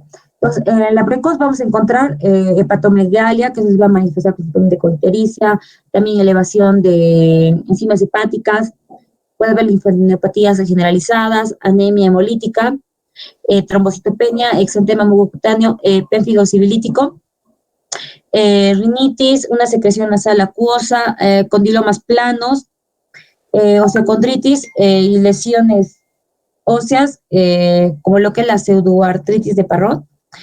También pueden haber anomalías de lo que es el sistema nervioso central, retraso del crecimiento. afección renal, ocular, neumonitis, pancreatitis. En cambio, en lo que es ya la tardía, se va a presentar después de los 2 años que había comentado, y vamos a ver lo que es la teoría de Hutchinson. Vamos a encontrar lo que es queratitis intersticial, hipoacusia y una alteración dentaria. Por ejemplo, aquí podemos ver una imagen de cómo se están presentándose los dientes. También puede haber deformidades óseas, articulares, articulaciones de cluto, tibia en sable, escápulas en forma de campana, una frente olímpica, una nariz sencilla de montar, puede haber también paresia juvenil, tabes juvenil, y también se va a ver, por ejemplo, que en los huesos va a tener un aspecto, principalmente en las partes distales, que va a tener un aspecto como si hubiera sido comido por polillas. Y bueno, esta es la imagen de la placenta que les había hablado previamente. Esta se va a encontrar más agrandada y va a tener un color mucho más rosáceo, porque normalmente esto lo vamos a ver un color mucho más oscuro. Ya, ahora vamos a hablar del chancroide, que es producido por lo que es el Haemophilus ducreyi. Esta va a ser también de origen bacteriana. Y los factores de riesgo también va a ser personas sexualmente activas, múltiples compañeros sexuales, relaciones sexuales sin preservativo, mujeres entre 15 a 29 años. Y el signo principal es como tal el chancroide, la ulceración, que es una úlcera genital blanda no endurecida, que es un tanto dolorosa, y también puede haber adenopatías inguinales supurativas. El método diagnóstico es el PCR, pruebas de sífilis negativas, como en este caso. Vamos a ver que el chancroide va a ser muy similar a lo que es a las lesiones en lo que es en sífilis. Entonces, necesariamente se va a tener que hacer un diagnóstico diferencial y se tienen que tomar las pruebas de sífilis y esas tienen que salir negativas para que ya pueda hacer ya un diagnóstico de chancroide. Y en el tratamiento, el de primera línea va a ser dosis única de lo que es 1 gramo de citromicina vía oral. Y también como alternativa tenemos 500 miligramos de eritromicina base 3 veces por día durante 7 días por vía oral. Y aquí, como les hablaba antes, aquí están las lesiones por lo que es el chancroide. Aquí tenemos que están diseminadas en lo que es en el área de lo que son los labios menores, y aquí también todo lo que es el área del perineo, incluso está llegando ya a muslos. Y bueno, esta es otra que ya está en el pene y en el glande. Ya, las tricomoniasis. En este caso, el agente etiológico va a ser un protozoo, que es la Trichomonas vaginalis. Los factores de riesgo también van a ser múltiples parejas sexuales, relaciones sexuales sin preservativo. Los signos y síntomas, en este caso va a haber un flujo vaginal abundante de color verde claro o gris, un mal olor, y también puede ser espumosa. También va a presentar lo que es prurito, ardor, y también un enrojecimiento de lo que es la vulva y la vagina. Y para hacer el diagnóstico, principalmente va a ser un examen físico y también una citología vaginal. Y para el tratamiento vamos a dar 2 gramos de metronidazol intravenoso, y esa va a ser una dosis única. Y en el embarazo, las complicaciones que vamos a tener es un parto pretérmino, bajo peso al nacer, una ruptura prematura de membranas. Y aquí, por ejemplo, vamos a ver cómo está el cervix, y aquí, por ejemplo, vamos a ver cómo está lo que es el área del perineo. Vamos a ver cómo está saliendo esta secreción vaginal, que tiene un color más o menos grisáceo. Entonces, esto ya nos puede sospechar de que hay una tricomoniasis vaginal. Ahora vamos a hablar de lo que es el VIH-Sida. Este es causado por lo que es el virus de inmunodeficiencia humana. Los factores de riesgo son transfusiones sanguíneas, múltiples parejas sexuales, relaciones sexuales sin preservativo. Y en los signos, vamos a ver principalmente que va a haber, por lo menos en la fase prodrómica, va a haber diarrea, fatiga, fiebre, cefaleas, adenopatías, pérdida de peso. Y también muchos de los signos van a variar realmente con qué tipo de patología concomitante esté. Entonces, ya para hacer el diagnóstico de primero se va a hacer un examen de Lisa, y si ya sale positivo, vamos a pasar a la segunda etapa, que ya es tomar la prueba del Western Blot, que es mucho más certera. Y el tratamiento, en este caso, como estamos hablando de mujeres gestantes, Principalmente va a ser con sidobudina, pero ahorita a continuación les voy a mostrar un cuadro en la que ya habla cómo tiene que ser el manejo con VIH-Sida y también en ciertas situaciones que más o menos se tiene que dar, ¿no? Ya, estas son las recomendaciones. Es continuar con la medicación actual, si la supresión viral es adecuada y el paciente también lo tolera estando embarazada. Vamos a iniciar con ese medicamento que lo podemos combinar con otro, que es, por ejemplo, un inhibidor de una integrasa o un inhibidor del ritonavir, puede ser reforzado. También puede haber combinaciones duales, como lo que es el abacavir, lo que es la lamivudina, tenofovir, disopril-furamato, intravicina o la lamivudina. Y en caso de que se utilizar lo que es la cabina, se tiene que hacer una prueba del antígeno leucocitario B5 y se completa para identificar lo que es una reacción de hipersensibilidad potencial. También se puede utilizar un inhibidor de integrasa preferido, que es el raltegravir. Ya cuando ya hubo, quizás la paciente ya ha sido diagnosticado, ya tuvo un tratamiento previo, entonces se le puede iniciar lo que es el tratamiento con un régimen basado en la historia de la terapia anterior y se le debe realizar lo que son unas pruebas de resistencia. En caso de que ese medicamento se utilice y se presente en el parto, se puede utilizar sidobudina intravenosa. Lo que es la atención anteparto, esto es muy importante. Para aquellos pacientes que tienen, por ejemplo, una carga viral mayor a 500 a 1000 copias por mililitro, se le debe ordenar lo que es una prueba de resistencia para lo que son medicamentos antirretrovirales. Y también se debe repetir lo que son estas pruebas después de las 2 a 4 semanas de iniciar. Y los medicamentos antirretrovirales usualmente hasta los niveles de lo que es la carga viral sean indetectables, y luego de cada 3 meses se lo va a realizar, y luego finalmente lo que son entre 34 y 36 semanas de gestación se va a planificar principalmente lo que es el parto. Y se debe realizar siempre un conteo de lo que son los CD4 en la visita inicial de la paciente, y ya con un seguimiento entre 3 a 6 meses para ver cómo está el estado inmunológico de la paciente principalmente. Y ya la atención intraparto.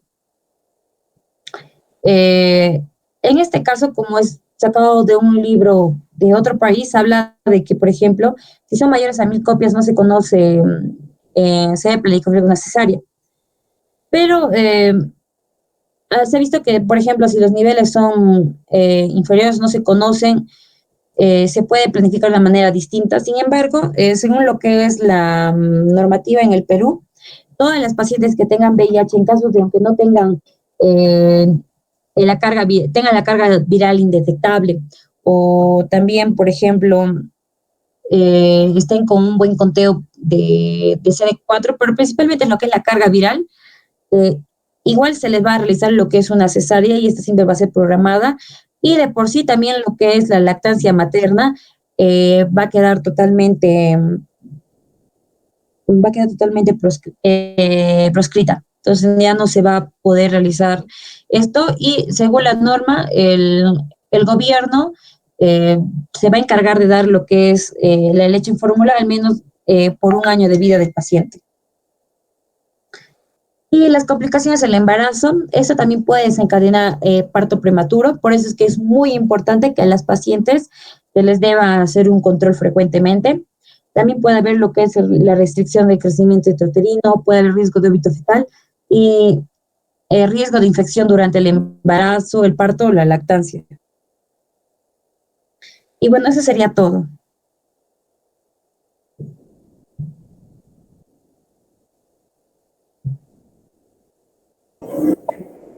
Muy bien. Lori, a ver, la primera, por favor. La primera lámina.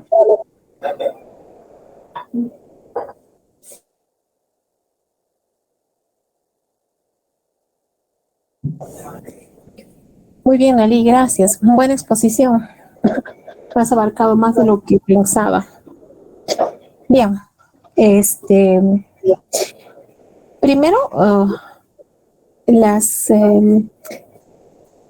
Las infecciones de transmisión sexual, pues en la gestante va a ser mucho más complicado que una mujer no gestante, ¿no? Por el tipo de infección y porque tenemos que ver cómo va a ser el tratamiento para el feto, ¿no?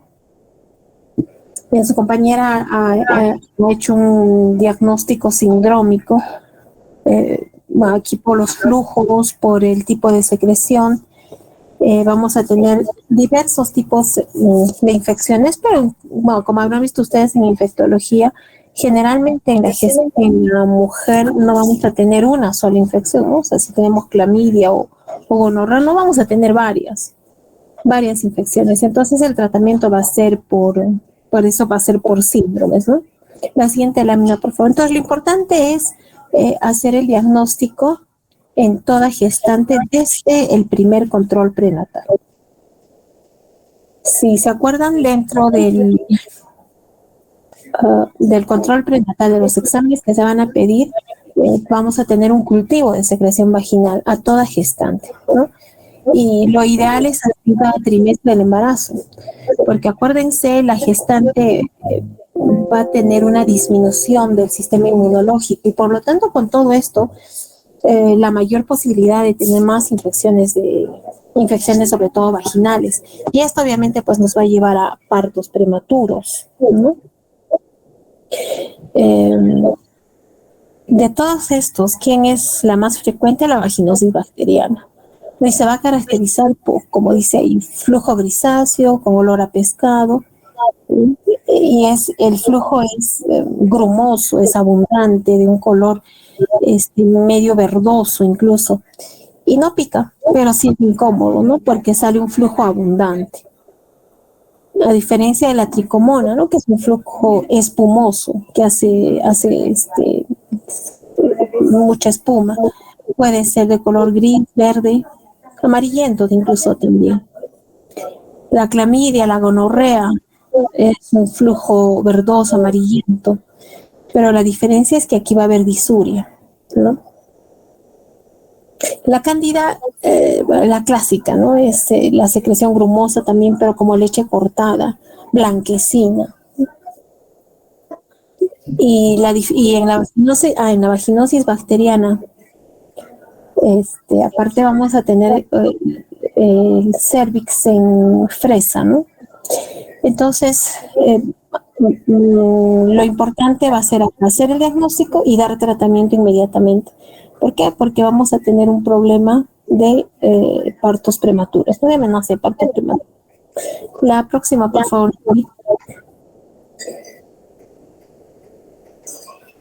Bien, la clamidia, el tratamiento, acitromicina. En gestante se puede dar, sí, ¿no? En gestante se puede dar como dosis única. Y bueno, como bien lo han hecho sus compañeros, los factores de riesgo, los síntomas, es muy molestosa la clamidia también. Felizmente no es tan frecuente en gestantes, ¿no? Pero sí se puede presentar. La próxima, por favor, Noli. ¿Y por qué es importante? Porque va a aparecer principalmente coriomionitis, ¿no? La coriomionitis es el principal problema. Y después una endometritis, ¿no? Endometritis puerperal. Felizmente ya estas lesiones son cada vez menos frecuentes porque se están haciendo diagnóstico temprano, ¿no? Y las gestantes de por sí se preocupan ahora cada vez más, ¿no? Entonces, por eso es que encontramos cada vez son menos frecuentes estas infecciones. Y el principal problema es la prematuridad, ¿no? RPM, coriomionitis. Y después endometritis puerperal, ¿no? La próxima, Noelia. Linfogranuloma venéreo. También poco frecuente, felizmente, en nuestra población. Bueno, particularmente nunca he visto un linfogranuloma venéreo en nuestras gestantes. Generalmente, como les digo, son pacientes que, como vienen desde el principio a sus controles prenatales, entonces se hacen los diagnósticos oportunos, ¿no? Entonces, por eso es que cada vez es menos frecuente en nuestra población. o lo característico que ella hizo su compañera, ¿no? Podemos utilizar eritromicina y acitromicina, sí. La próxima, por favor, Noeli. Y la gonorrea, ya bastante, ya bastante conocida por ustedes también, ¿no? Nos va a dar un síndrome de disuria, polaquiuria, la secreción vaginal clásica también, ¿no? Verdosa o amarillenta, abundante. Y lo bueno es que también igual cada vez va siendo menos frecuente, ¿no? Sobre todo en las gestantes. Y lo bueno es que podemos utilizar antibióticos como la ceftriaxona, la citromicina, ¿no? Muy bien. La próxima, por favor. Igual, combinantes anteriores, ¿no? Poriomionitis, APP, ruptura prematura de membranas. Igual que la clamidia, podemos tener conjuntivitis por clamidia y por gonorrea. Y está dentro del tratamiento en neonato, ¿no? Que les dan o les aplican, ¿no? En los ojitos el tratamiento para evitar la transmisión por la oftalmia neonatal gonocócica, ¿no? Bien. La próxima, Nelita. El herpes genital, ¿no? El herpes genital también algo frecuente, pero felizmente cada vez va siendo, no se ve sobre todo en gestantes, ¿no? También es un poco raro ver el herpes genital. Y bueno, acá lo lamentable pues es el dolor intenso, el ardor que se produce en la zona genital, ¿no? Y obviamente cuando tenemos herpes genital, el tratamiento o cómo sería en herpes, Noelí, si es que Doctora, ¿cómo terminaríamos el parto? doctor, disculpe, no le podía escuchar muy bien. ¿Cómo se terminaría el parto en caso de una paciente con herpes genital? En este caso, lo más recomendable es que sea una cesárea y aparte de ello tiene que tener un tratamiento con aciclovir para que no haya probablemente una transmisión transplacentaria, porque se vio que si bien el herpes se puede pasar de manera transplacentaria, se ha visto que son aproximadamente el 5%, y bueno, esto no se puede tampoco dejar de lado. Sin embargo, se vio que más del 80-70% de esos casos se contagian de herpes los bebitos por la vía del canal vaginal. Entonces, sí o sí se tiene que terminar en cesárea. Así es, ¿no? Entonces el herpes genital, y más si es que nosotros vamos a tener una infección aguda, con mayor razón, ¿no? Si está en trabajo de parto, es pues imposible que sea por vía vaginal. Tiene que ser, se tiene que terminar por cesárea. Muy bien. Ahora, lo más frecuente, el herpes genital, ¿en qué si es que tenemos una infección por herpes genital, Noelí, ¿en qué etapa del periodo es más contagioso para el feto? En este caso es más frecuente en el momento del parto. ¿En el primero, segundo, tercer trimestre? En el tercer trimestre, finalizándolo. No, es ahí el mayor riesgo. Muy bien. La próxima, Noelí, por favor. Ahí estamos, la transmisión transplacentaria, ¿no? El problema son estos, ¿no? La sepsis, la encefalitis en el feto. Y el mayor problema lo vamos a tener pues en el tercer trimestre. Menos frecuente si la infección es en el primer trimestre, ¿no? La infección hacia el feto. Muy bien, la próxima, por favor. El BPH. BPH. A ver, acá, ¿no? Si tenemos una infección por BPH 16 y 18, ya que estamos acá, Noelí, te pregunto si tenemos una paciente con un NIH3, ¿cómo terminaríamos el embarazo? ¿Vía parto vaginal o por cesárea? ¿Qué opinas? En este caso, doctora, también va a ser por vía cesárea, ya que el contacto de piel con piel, en caso de que tenga una lesión o algo, sí va a haber contagio. Bien, no tanto por eso.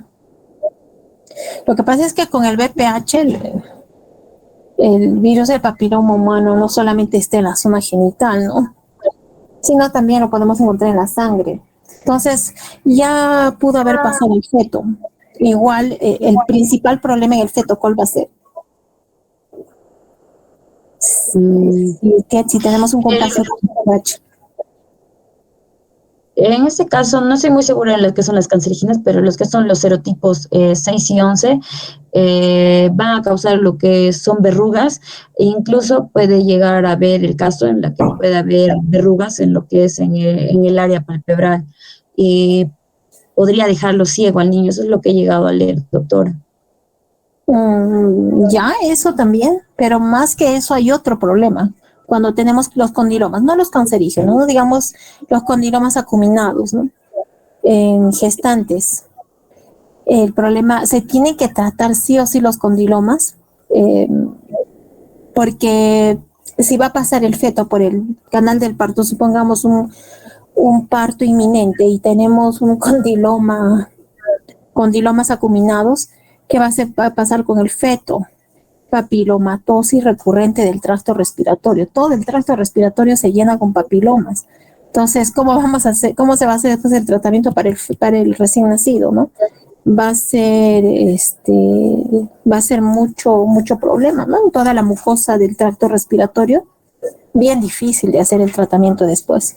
Entonces, por eso, sobre todo si es que tenemos condilomas en cantidad abundante en el canal genital, cesárea, ¿no? Cesárea. Y si es que obstruyen el canal del parto, con mayor razón, ¿no? Con mayor razón. Y de preferencia siempre aplicar, ¿no? El tratamiento que mencionaste, ¿no? El ácido tricloroacético, como es hacia afuera, se puede hacer el tratamiento hacia afuera en la piel, ¿no? Pero el problema va a ser si es que tenemos estas lesiones en el canal genital. Entonces ahí sí o sí el feto tiene que nacer el parto tiene que ser por cesárea, ¿no? Cesárea. Ahora, si nosotros tenemos cáncer de cuello uterino o NIG3, NIG2, ¿el tratamiento va a ser cesárea o parto vaginal?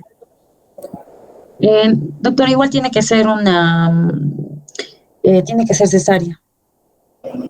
¿Ya? ¿Por qué? En este caso, puede que puede llegar a obstruir el canal del parto. No, si tienes un NIG3, o sea, NIG3 me estoy refiriendo a cáncer, ¿no? De cuello uterino. La lesión todavía, NIG2 o NIG3. Ahí no vamos a tener condilomas acuminados, pero si hay en el Papa Nicolau nos sale NIG2 o NIG3, que son lesiones ya a nivel de las células, pero no se ven. Se recomienda parto por cesárea también. ¿Por qué? Porque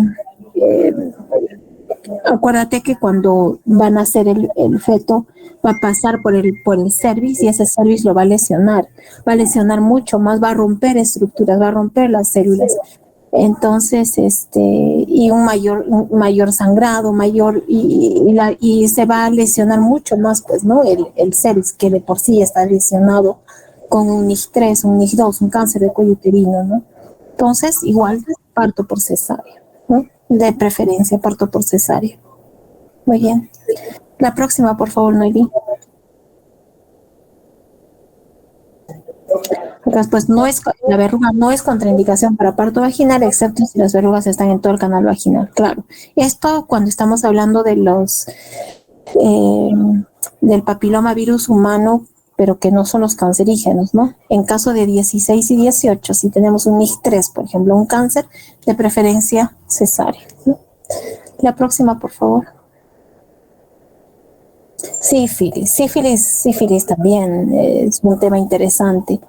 Tratamiento igual penicilina. Felizmente cada vez se va viendo menos sífilis, ¿no? Y no tenía, y como decía un docente, cada vez se ve menos gracias al farmacéutico, ¿no? Porque para todo tienes uno se ha enfermado de una faringitis, a todo el mundo le dan penicilina. Bueno, por eso tal vez cada vez se ve menos sífilis, ¿no?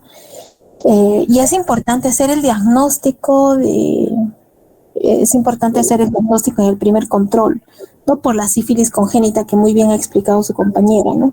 A toda paciente desde el primer control prenatal, ¿no? Hay que descartar sífilis.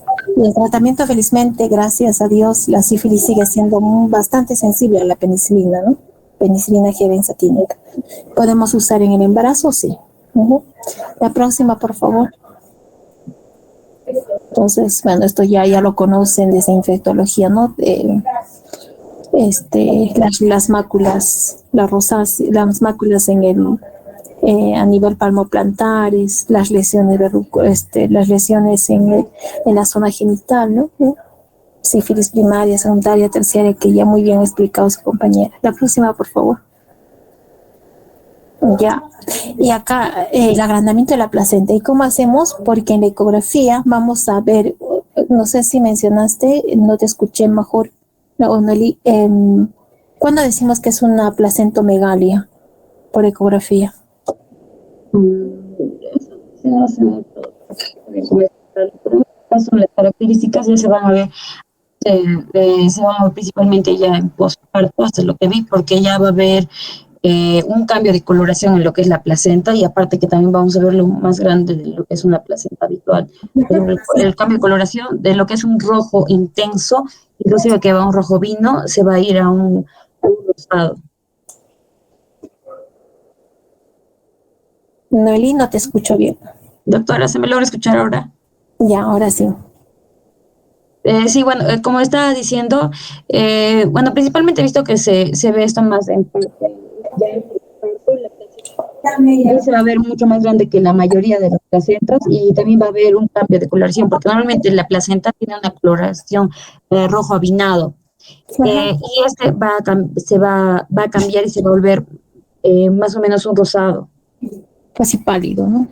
Sí, pero te decía por ecografía, ¿cómo hacemos el diagnóstico de una placentomegalia? Porque acá has puesto a partir de las 20 semanas. ¿Cómo sabemos que es una placentomegalia? Por ecografía. No me acuerdo, doctora, realmente los tamaños.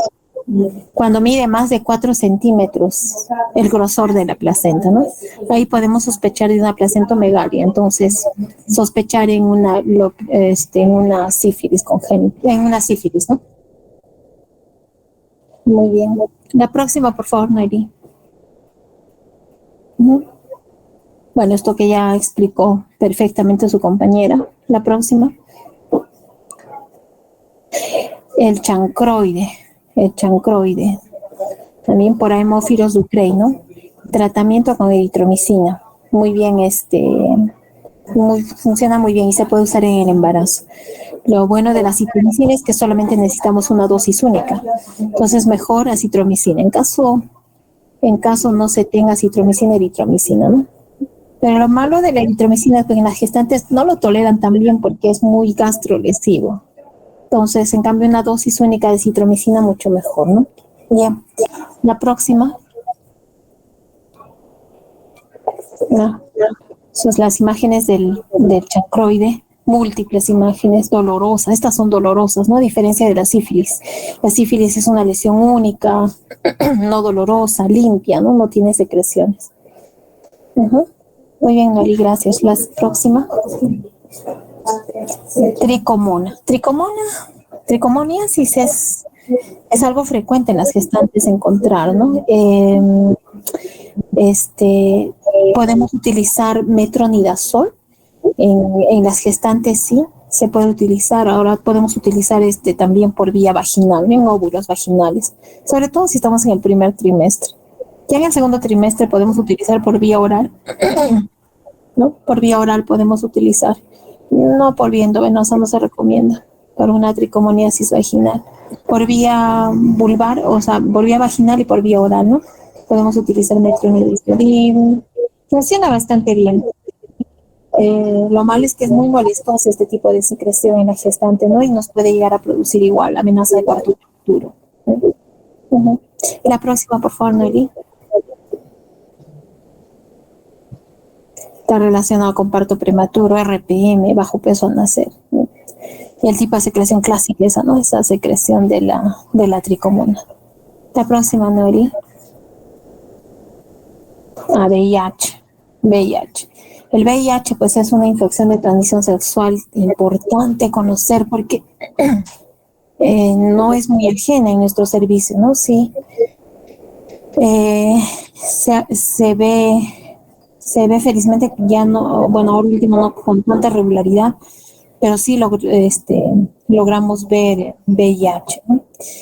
Acá en Cusco he visto muy pocos casos, felizmente, en Lima sí, en los hospitales grandes sobre todo, ¿no? En VIH. Y acá lo que tenemos que tener en cuenta es cómo terminar el embarazo, ¿no? Mencionabas ahí en la norma del MINSA, Noelí, si pudieras ir por favor ahí. Es No, importante. doctora, no es la norma del MINSA, sino es una recomendación que he sacado de un libro de Estados Unidos, pero según lo que he leído de la norma del MINSA, habla que principalmente todas estas gestantes, no importa cuál es la carga viral, sea indetectable o no, igual se va a tener que realizar lo que es un parto por cesárea, y lo que es la lactancia va a estar prohibida, y en este caso lo que es el Estado peruano va a garantizar lo que es la leche en fórmula, al menos por el primer año de vida del bebito. Ya, pero hay el MINSA, el Ministerio de Salud, sí tiene no sé si te has fijado en la norma técnica, sí hay para parto vaginal. ¿Podemos tener una paciente que quiera parto vaginal y tiene VIH? Sí. ¿Y se puede dar parto vaginal? Sí. ¿En qué casos podríamos tener una gestante que se pueda dar? ¿A quién le podríamos aceptar un parto vaginal? ¿A qué gestante con VIH? Y está en la norma. Carga viral indetectable y con un tratamiento activo. En esos casos sí se puede permitir un parto por vía vaginal. ¿En qué casos? No te escuché. En los casos en los cuales la carga viral es indetectable. Con una carga viral menor a ¿cuánto? Menor a 500, creo. Menor a 500, sí, pero inclusive ya ni siquiera se debería detectar en lo que son los exámenes. ¿No? Por eso se denomina. A ver, les voy a poner acá una lámina, miren. Justo lo tengo acá. Y es de menor a 1000 copias, doctora. Menor a 1000 copias, exacto. ¿Quién dijo eso? No lo vi. ¿Quién dijo eso? A ver, ¿quién dijo menor a 1000? Muy bien, Benjamín, exacto, es menor a 1000 copias. El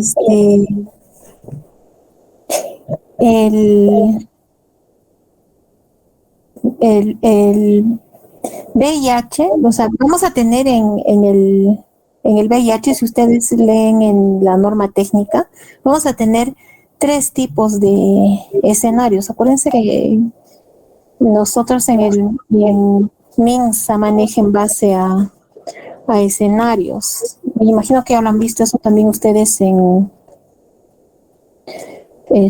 infectología, ¿no? La transmisión en la gestante, en la transmisión fetal bueno, ya sabemos, ¿no? Va a ser una transmisión vertical.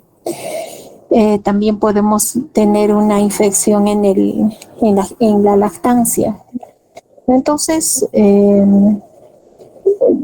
para todo esto lo que se tiene que hacer, si tenemos una gestante, por ejemplo, con VIH, tenemos que hacer desde el primer trimestre, en la primera visita, una citología líquida, vaginosis, hacer cultivos, bueno, todo lo que hemos visto, ¿no?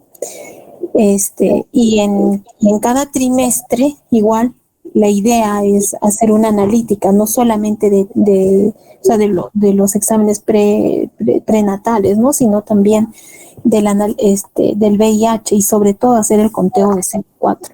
Lo ideal para tener un parto vaginal, como decía su compañera, hacer una analítica del perfil del VIH y que no tenga una carga viral. Eso es lo ideal, ¿no? Pero ¿Cómo vamos a hacer el manejo de la gestante con VIH? Como les decía, vamos a tener 3 escenarios. En el primer escenario vamos a tener una gestante con VIH que ha sido diagnosticada durante el control prenatal, durante la atención prenatal, o que ya ha tenido un diagnóstico previo y que no recibe Targa, por ejemplo, ¿no? Que no recibe su tratamiento antirretroviral. El segundo escenario va a ser una gestante con VIH que ya ha estado recibiendo TAR antes de su embarazo. Y el tercer escenario, una gestante con VIH diagnosticada por primera vez durante el trabajo de parto, o sea, de emergencia, y ahí se le diagnostica. Entonces, en caso de que tengamos en el primer escenario, ¿no? Si tenemos una gestante con VIH diagnosticada en la atención prenatal o ha tenido un diagnóstico previo, pero no recibió TAR, que no recibió su tratamiento antirretroviral, se debe iniciar a toda gestante a partir de las 12 semanas de gestación, a toda gestante con que tenga resultado positivo, ¿no? A 2 pruebas rápidas para VIH. Se debe solicitar su recuento de linfocitos CD4, la carga viral, ¿no? Y obviamente, mientras vamos pidiendo estos exámenes, ya se debe de iniciar el tratamiento. No se debe retrasar el tratamiento, ¿no? Y se debe continuar incluso después del embarazo, independientemente del recuento de CD4 y de la carga viral. ¿Ya? Entonces, ahí vamos a utilizar, pues, tenofovir, lamivudina, ¿no?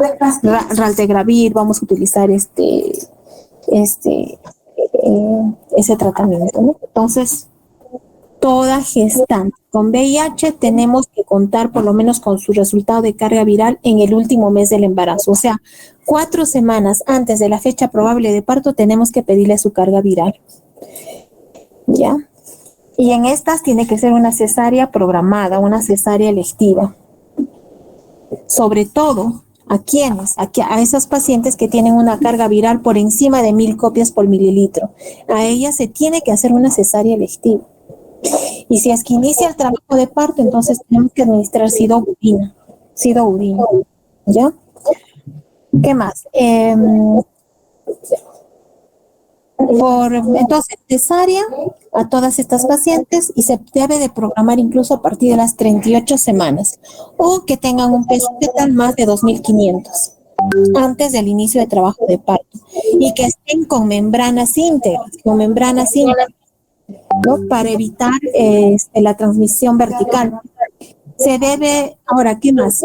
Nos recomienda la norma que debemos pinzar el cordón umbilical sin ordeñar inmediatamente de producido el parto, ya sea vaginal o por cesárea, ¿no?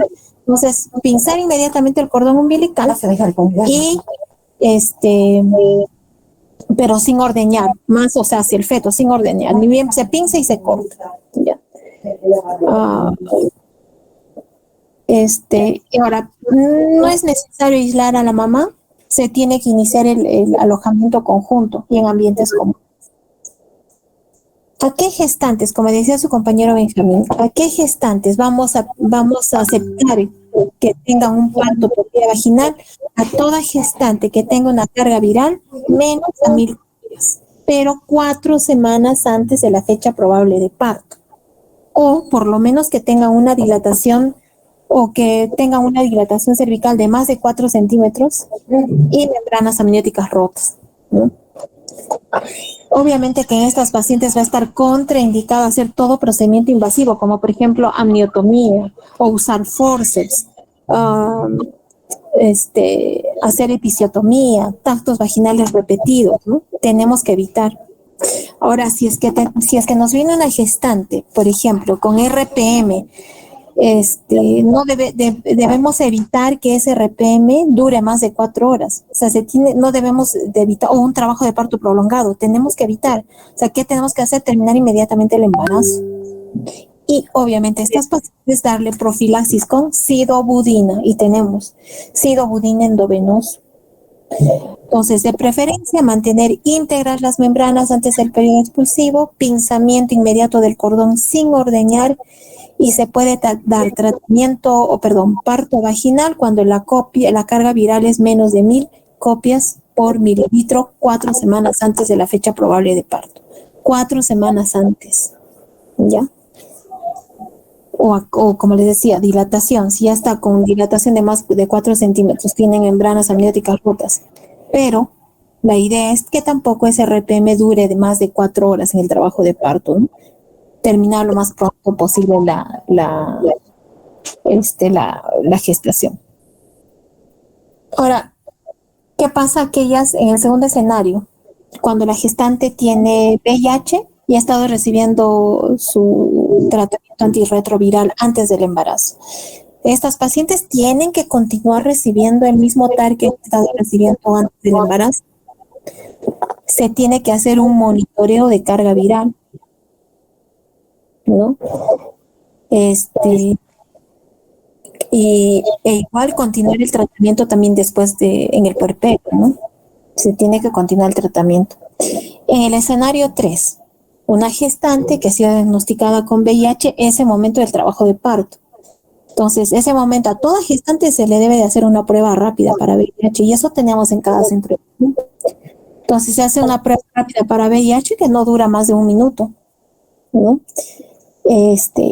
Y si es que sale positivo, entonces se le debe de dar su tratamiento antirretroviral más acitromicina por vía endovenosa. Ya, entonces aquí, ¿qué es lo que se tiene que dar? Se tiene que dar el tenofovir, raltegravir, y la cesárea siempre y cuando las membranas estén íntegras, que la dilatación cervical sea menos de 4 centímetros y que tenga una indicación obstétrica, ¿no?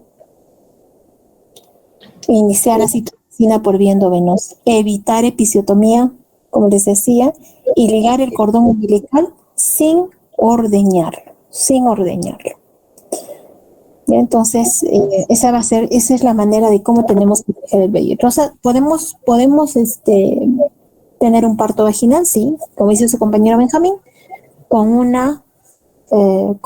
menos de 1000 copias, ¿no? Una carga viral de menos de 1000 copias. Solo en ella se puede aceptar parto vaginal. En el resto, se sabe, ¿no? E incluso que nos decía la norma antes de esto, ya también que nos decía que teníamos que utilizar para protegernos doble guante para el momento de la cesárea, no el cordón umbilical, y de ser posible sacar al bebé con sus bolsas íntegras, ¿no? Sacar al bebé así y luego para que no se junte con la sangre de la mamá y fuera recién abrir la bolsa y sacar al bebé, ¿no? Entonces esa es la manera de cómo debemos de tratar de cómo terminar el embarazo, ¿no? Una paciente con VIH. Muy bien. Gracias, Noelí. Muy buena tu presentación. ¿Alguna pregunta, jóvenes?